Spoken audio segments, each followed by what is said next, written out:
My son was left behind in a house fire. About a month ago, my son was badly burned in a horrific house fire. My son's mother and I are separated, so my son goes back and forth between us. He lives with his mom primarily. I got a phone call while I was at work at 2 a.m. It was my son's mother crying hysterically and telling me that her house burned down and that our son is being transported to the hospital. I told my boss and left in a hurry.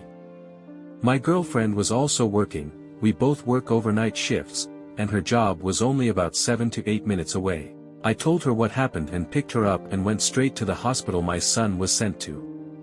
The entire way there I was worried, but I was thinking to myself that whatever happened to my son may not be that bad. When I arrived at the hospital, my girlfriend and I ran to the emergency entrance. They only allowed me to see my son since I'm his dad. I saw my son's mother being treated by the nurses because she inhaled some smoke. Keep in mind there's not a scratch or burn on her. The nurse takes me to go see my son and I see his burned body being wheeled off to the next room because he needed treatment immediately. My son has third-degree burns on 80% of his body. When I saw his little body laying on that bed, I lost it. I couldn't believe my eyes.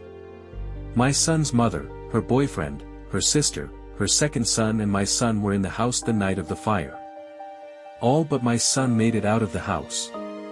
The boyfriend has burns on his face and right arm only. My son's mother claims to me that her boyfriend went back in to save our son.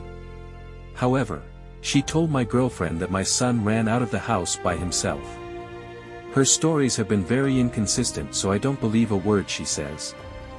I'm heartbroken and furious because my son's mother made it out of the house with not a single burn, yet my son has third-degree burns all over.